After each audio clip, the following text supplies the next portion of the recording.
트럼프 전 대통령이 어제 기자회견을 열고 자신에 대한 기소는 여태 본 적이 없는 규모의 엄청난 선거 개입이라고 주장했습니다.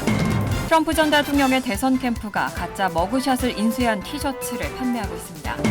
올해 1분기 아파트 거래액이 2009년 금융위기 이후 최대폭으로 떨어졌습니다. 제약사 존슨앤존슨이 베이비 파우더 등 탈검 분말 제품과 관련해 소송을 제기한 약 7만 명의 원고에게 89억 달러를 지불하는 데 합의했습니다. 100년 역사의 뉴욕 오토쇼가 모레 개막됩니다. 한국의 현대, 기아차 등 전 세계 주요 자동차 메이커가 700여 대의 자동차를 전시하고 있습니다. 이상은 이 시각 주요 뉴스입니다. 시청자 여러분 안녕하십니까? KBN 뉴스입니다. 트럼프 전 대통령은 미국 정부 수립 이후 역대 46명의 대통령 가운데 처음 피고인으로 법정에 섰습니다. 하지만 어제 기자회견을 열고 자신에 대한 기소는 여태 본 적이 없는 규모의 엄청난 선거 개입이라고 주장했습니다. 트럼프 전 대통령은 어제 저녁 플로리다의 마로라고 자택에서 가진 기자회견에서 자신이 저지른 유일한 범죄는 우리나라를 파괴하고자 하는 이들로부터 용감하게 지킨 것이라며 자신에 대한 기소는 여태 본 적이 없는 규모의 엄청난 선거 개입이라고 주장했습니다. 성추문 입막음 의혹과 관련해 맨하튼 검찰이 자신을 기소한 것이 오는 2024년 대통령 선거 출마를 선언한 자신의 출마와 당선을 막기 위한 정치적 수사라는 의미입니다. 미국 역대 대통령 가운데 처음으로 형사 기소된 트럼프 전 대통령은 이날 오후 뉴욕 맨하튼 형사법원에서 열린 기소인부 절차에 출석했고 1시간가량 진행된 심리에서 검찰이 내세운 34건의 혐의에 대해 전면 부정하며 무죄를 주장했습니다. 공소장에 기재된 혐의 34건은 모두 전직 포르노 배우 스토미 데니얼스에게 13만 달러를 지급한 일과 관련돼 있습니다. 2016년 대선 직전 데니얼스는 2006년 트럼프와 성관계를 했다고 폭로하려 했는데 트럼프 전 대통령이 개인 변호사 마이클 코언을 통해 돈을 지급해 이를 막았고 이듬해 그는 트럼프 기업 자금으로 코언에게 해당 금액을 변제하면서 회계장부에 법률 자문료로 적었습니다. 검찰은 이를 기업문서 조작 범죄라고 주장하고 있습니다. 하지만 이날 회견에서 트럼프 전 대통령은 자신을 기소한 엘빈 브렉 맨하튼 지검 검사장이 비밀로 유지해야 하는 대배심 내용을 유출한 범죄자라고 주장했습니다. 또 지난 2020년 대선 때 조지아주 선거 결과에 개입하려고 했다는 혐의로 자신이 수사를 받는 것에 대해서도 2024년 선거에 개입하려는 목적의 수사라고 지적하며 당장 중단하라고 촉구했습니다. 하지만 이번 재판이 그를 둘러싼 수많은 사법 리스크에 서막에 불과하다는 전망이 나왔습니다. 실제로 조지아주 선거 결과를 조작하려고 한 의혹 등 추가 기소들이 임박한 걸로 보입니다. 로이터 통신 등 언론은 트럼프 전 대통령이 이번에 기소된 성추문 입막음 의혹 외에도 수많은 법적 문제들을 줄줄이 직면하고 있다고 보도했습니다. 특히 이번 혐의보다 앞으로 남은 다른 법적 혐의들이 다음 대선 출마를 노리는 트럼프 전 대통령의 정치 생명을 가름할 더 치명적인 사안이라고 평가했습니다. 우선 트럼프 전 대통령은 지난 2020년 대선 패배 후 2021년 1월 조지아주 선거에 개입해 결과를 뒤집으려고 한 의혹을 받고 있습니다. 당시 경합 지역이었던 조지아주 선거에서 접전 끝에 패배하자 트럼프 전 대통령은 1월 2일 브래드 래펜스버거 조지아주 국무장관에게 전화를 걸고 선거 결과를 뒤집기 위한 11,780표를 찾아내라고 압박했다는 의혹을 받고 있습니다. 전문가들은 트럼프 전 대통령이 선거 사기 공모와 선거 사기 범죄 교사, 선거 방해 등 최소 3가지 조지아주 선거법을 위반했다고 보고 있습니다. 또 2021년 1월 6일에는 트럼프 전 대통령의 지지자들이 대선 결과에 불복해 연방의회를 습격한 사태를 배후에서 선동하고 사실상 조종했다는 의혹을 받고 있습니다. 법무부는 잭 스미스 특별검사를 임명해 수사를 진행하고 있습니다. 스미스 특검은 또 트럼프 전 대통령이 퇴임하면서 다량의 기밀 문서를 플로리다 자택으로 반출한 것과 관련해 자택에서 압수한 100여 건의 기밀 문건에 대해서도 수사하고 있습니다. 이 밖에도 칼럼니스트 엘리자베스 진 캐럴은 지난 2019년 출간한 책에서 1995년에서 96년 백화점 탈의실에서 트럼프 전 대통령에게 성폭행당했다고 주장했습니다. 이어 트럼프 전 대통령은 부동산을 담보로 은행에서 대출을 받는 과정에서 자산 가치를 부풀리고 세금을 낼 때는 자산 가치를 줄였다는 의혹으로도 수사를 받고 있습니다. 검찰은 트럼프의 사무실에서 2011년에서 2021년 사이에 200개 이상의 허위 회계장부 사례를 발견했다고 밝혔습니다. 이런 가운데 트럼프 전 대통령의 대선 캠프는 가짜 머그샷을 인쇄한 티셔츠를 판매하고 있습니다. 지난달 30일 트럼프 대선 캠프는 기소 사실이 보도된 이후 700만 달러 이상의 정치 후원금을 모금했다고 주장했습니다. 뉴욕타임스 등 언론은 트럼프 전 대통령의 대선 캠프가 찍지도 않은 가짜 머그샷을 만들어 퍼뜨리고 있다고 보도했습니다. 앞서 트럼프 전 대통령의 기소 소식이 알려진 후 그의 지지자들이 새몰이와 검찰 수사에 대한 공격을 위해 트럼프의 머그샷을 퍼뜨릴 것이라는 관측이 나온 바 있었는데 이내 현실화한 겁니다. 트럼프 전 대통령의 2024년 대선 캠프는 지지자들에게 이메일을 보내고 공식 트럼프 머그샷 티셔츠가 나왔다고 알렸습니다. 공식 홈페이지에 올라온 티셔츠에는 무죄, not guilty라는 문구와 함께 머그샷 배경 앞에선 트럼프 전 대통령의 모습이 담겨 있습니다.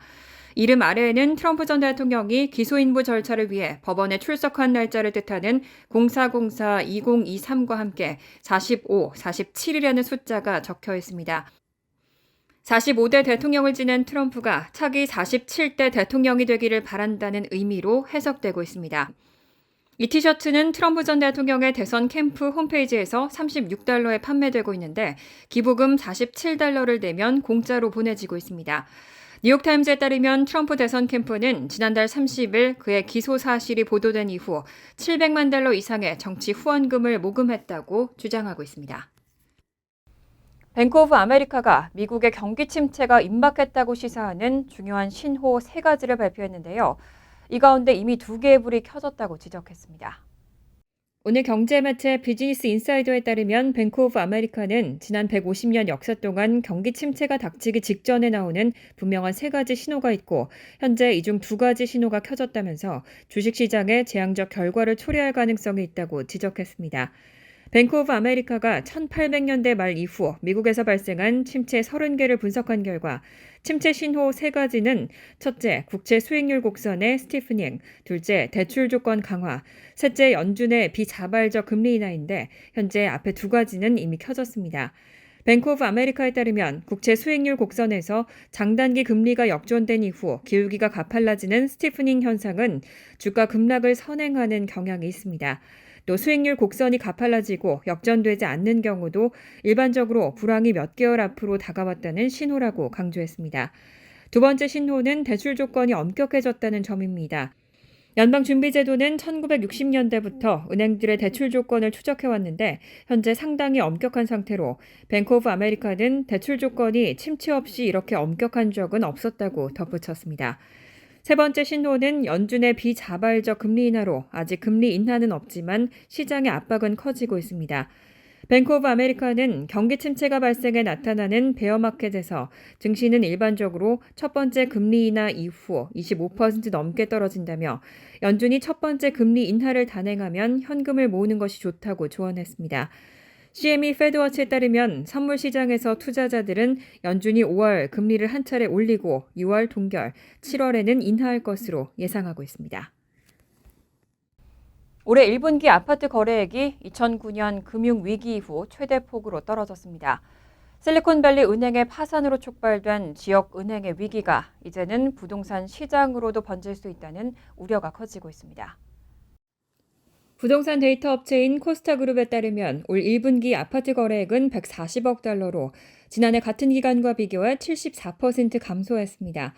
2009년 서브프라임 모기지 사태 당시에 77%를 제외하면 가장 크게 감소한 겁니다.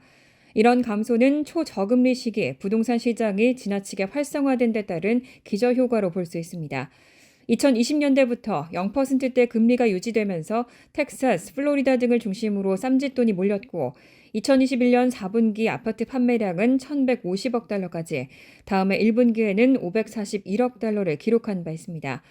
1년 새 급격히 오른 대출금리와 2022년 말부터 시작된 임대료 하락도 원인으로 꼽힙니다.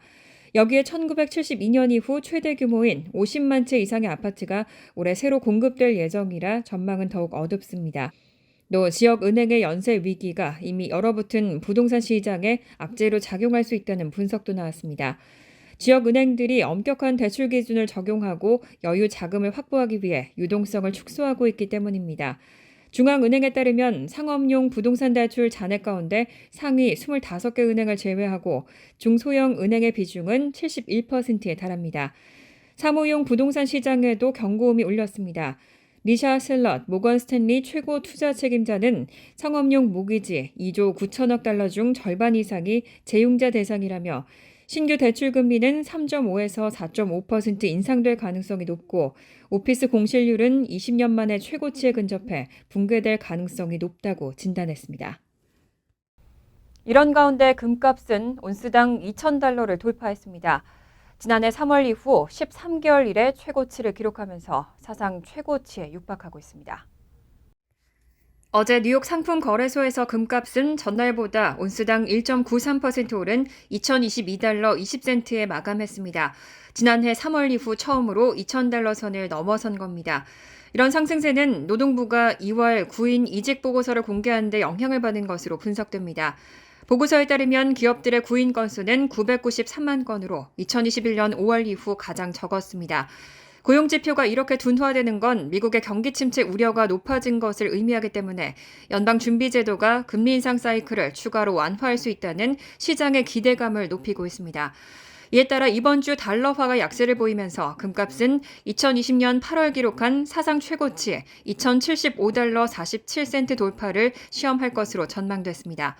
호주 투자 자문업체 팻 프로페츠의 애널리스트 데이빗 레녹스는 금값이 우선 별다른 호재가 없는 미 달러화 약세의 영향을 받고 있다고 설명했습니다. 또 최근 은행 위기와 지정학적 긴장을 포함한 금융 불안에 따른 안전자산으로서의 프리미엄도 누리고 있다고 덧붙였습니다. 블룸버그 통신은 시장이 오는 7일 발표되는 3월 고용보고서에서도 미국 경제가 둔화되고 있다는 신호가 나올지를 예의주시하고 있다고 전했습니다.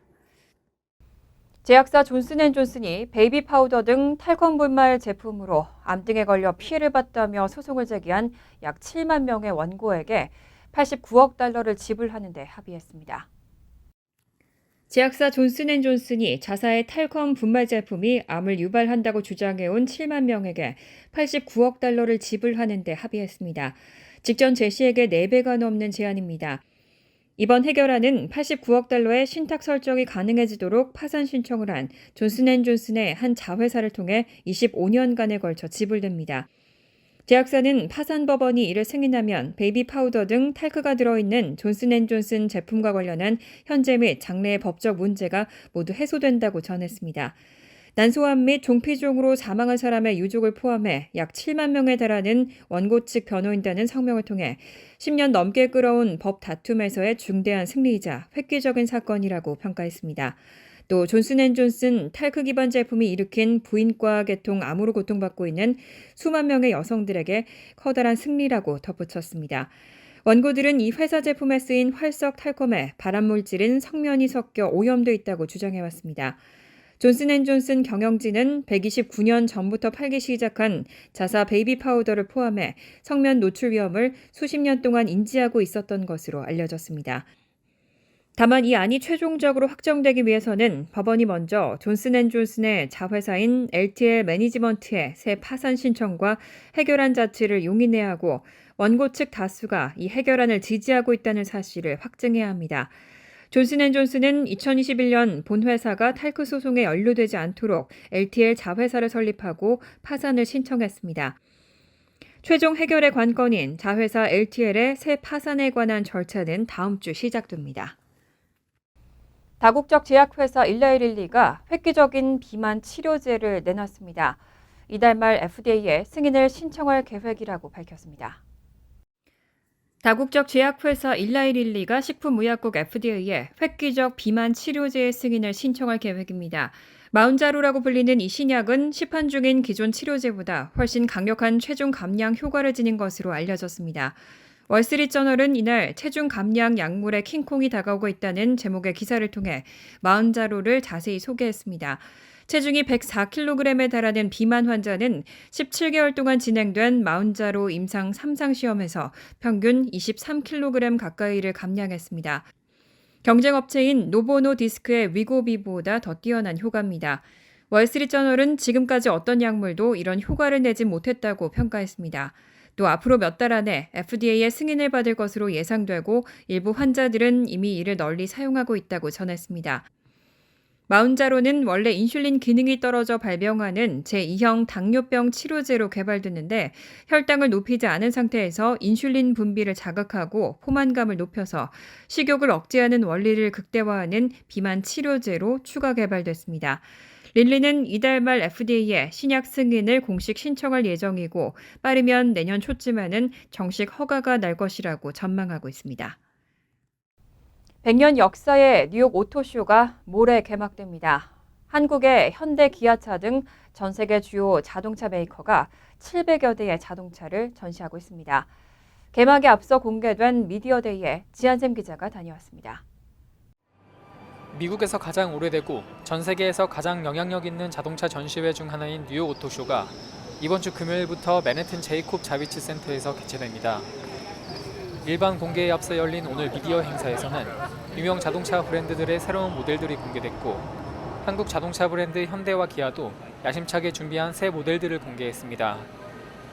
기아 자동차는 오늘 행사에서 대형 전기 SUV 모델인 EV9의 신형 모델을 공개했습니다. 신형 EV9은 미래지향적인 디자인과 더 넓은 실내 공간, 더 뛰어난 주행 가능 거리, 운전자를 보조하는 다양한 기능이 장착됩니다. 제임스 벨 기아 자동차 미국 법인 홍보 디렉터는 새로운 EV9 모델은 기아의 기술과 역량이 총동원된 모델로 곧 양산에 들어가 올해 11월부터는 판매가 시작되고 내년부터는 기아 자동차 조지아 공장에서도 생산될 예정이라고 밝혔습니다. The U.S. government just announced the new regulations and guidance for the battery packs. It's going to take us a little time to be able to address that, but we'll get it done. And the reason I know we'll get it done is the fact that within a matter of months, we shifted production of the EV9 from being all Korea to now Korea and the United States. 현대자동차는 소형 SUV 모델인 코나 2024 라인을 공개했습니다. 가솔린 모델과 전기차 모델이 함께 공개됐는데 기존의 코나 디자인에서 새롭게 탈바꿈하고 쾌적한 실내 공간과 각종 주행 보조 기능을 갖춰 소형 SUV 시장에서 주도권을 되찾겠다는 계획입니다. 자동차 시장에서 전기차와 SUV 차량의 수요가 꾸준히 높아지는 만큼 대형 자동차 브랜드들도 다양한 전기구동 SUV 모델과 전기구동 픽업 트럭 등을 공개했습니다. 뉴욕 오토쇼는 이번 주 금요일 7일부터 16일까지 개최됩니다. KBN 뉴스 지한승입니다. 간추린 소식입니다. 뉴저지주가 부주의 운전 주의의 달인 4월을 맞아 주 전역에 157개 자치단체 경찰서와 함께 운전자들의 부주의 운전을 집중 단속하는 캠페인을 진행하고 있습니다. 운전 중에 휴대폰을 사용해 통화나 텍스트는 물론 음식을 먹거나 각종 전자장치를 사용하는 것도 단속 대상입니다. 단속에 걸리면 1회 위반 시는 $200에서 $400까지 벌금을 부과받고 2회 이상이면 벌금 $800에 벌점 3점을 받게 됩니다. 뉴저지주 고속도로 안전국 자료에 따르면 지난 2017년부터 2021년까지 5년 동안 뉴저지주에서 부주의 운전으로 교통사고를 당해 목숨을 잃은 사망자는 915명에 달했습니다. 뉴욕주 마리화나 관리위원회는 지난 3일 주 전역에서 받은 기호용 마리화나 판매 라이선스 신청서 99건을 승인했습니다. 따라서 뉴욕주는 총 165개 업체에 기호용 마리화나 라이선스를 발급하게 됩니다. 브루클린, 미드 허드슨 등 아직 기호용 마리화나 판매 라이선스가 발급되지 않은 지역에도 기호용 마리화나 판매 매장 운영이 승인됐습니다. 뉴욕주는 불법 마리화나 판매에 대한 처벌 강화도 추진합니다. 캐시 호컬 뉴욕 주지사는 지난달 24일 불법 마리화나 판매 매장에 적발 시 최대 $20만, 라이선스 없이 판매하는 업체에는 매일 $10,000의 초강력 벌금형을 부과하는 법안을 제안했습니다. 뉴욕주 의회가 코끼리, 하이에나, 코뿔소, 고래와 같은 야생동물 사육을 금지하는 법안을 발의했습니다. 민주당 소속의 모니카 마르티네스 뉴욕주 상원의원은 야생동물을 집에서 키우는 것은 비윤리적일 뿐만 아니라 공중보건 및 안전 문제와 맞닿아 있다며 법안 발의 배경을 설명했습니다. 현재 뉴욕 주법은 사자나 호랑이, 회색 곰의 사육을 금지하고 있지만 다른 반려동물의 소유는 허용하고 있습니다. 뉴욕주 소비자보호국은 어제 최근 주택시장의 경쟁이 과열된 가운데 세입자들의 돈을 갈취하는 사기 행각이 기승을 부리고 있다며 주의를 당부했습니다. 소비자보호국은 사기를 피하기 위해 우선 임대주택 매물의 출처와 합법 여부를 확인해야 한다고 조언했습니다. 사기꾼들은 시장에 등록돼 있지 않은 허위 매물을 올리거나 광고에 사용하기 위해 다른 매물에서 사용된 사진과 설명을 복사해 붙이는 수법을 저지르고 있습니다. 때문에 임대 내용이 조금이라도 의심스러운 경우 역방향 이미지 검색을 통해 인터넷에서 해당 목록을 찾을 수 있는지 확인하고 이메일 주소가 다른 동일한 목록을 발견한다면 사기를 인지해야 합니다. 부동산 중개인들의 뉴욕주 라이선스 취득 여부도 반드시 확인해야 합니다. 환율과 증권 소식입니다.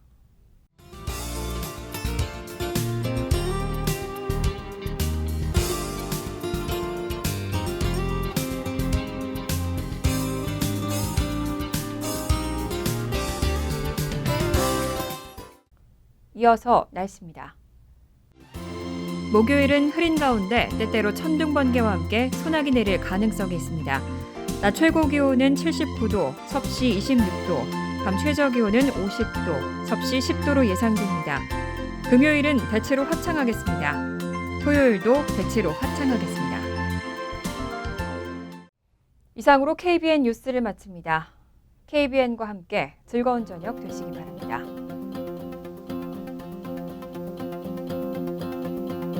미 동부 최대 한인방송 KBN이 제작하는 KBN 뉴스는 웹사이트 mykbn.com 그리고 유튜브와 페이스북에서 다시 보실 수 있습니다. 좋아요, 구독, 알림 설정은 뉴스 제작에 큰 도움이 됩니다.